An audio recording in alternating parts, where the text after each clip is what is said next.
William Wallace, the rebel who defied an empire, the true Braveheart story. Long before legends echoed across the glens, there lived a man who dared to dream of freedom, a warrior, a rebel. A symbol of Scotland's soul. This is the true story of William Wallace, the man who defied an empire and ignited a nation's fight for liberty. William Wallace was likely born around 1270 in the village of Elderslie, near Paisley in Renfrewshire. Though myths cloud the details, most agree he was of minor noble blood, educated and well-versed in Latin lore and the sword. His father, believed to be Sir Malcolm Wallace, died when William was still young, possibly in a skirmish with the English. This loss would set the tone for the battles to come.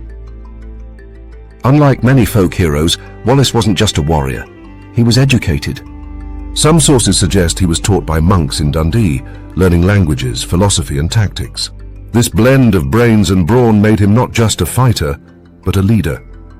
In 1296, Edward I of England, known as the Hammer of the Scots, invaded and claimed Scotland as his own. What followed was brutal oppression. In 1297, Wallace struck back. According to legend, he killed the English sheriff of Lanark in retaliation for the murder of his wife, Marion. Whether true or romanticized, it marked the birth of a rebellion. On September 11th, 1297, Wallace and Andrew Moray led a vastly outnumbered Scottish force to a stunning victory at the Battle of Stirling Bridge. Using the narrow bridge as a choke point, Wallace ambushed the English as they crossed. It was genius and brutal. The English army crumbled. For a moment, Scotland breathed free. After the victory, Wallace was knighted and made Guardian of Scotland in the name of King John Balliol, but peace was short-lived. In 1298, Edward returned with a vengeance.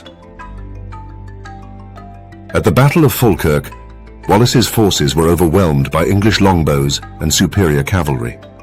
Wallace survived, but resigned his guardianship. For years, Wallace's movements are unclear.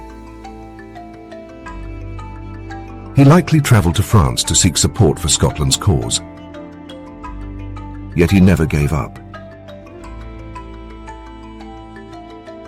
He returned to his homeland, only to be betrayed.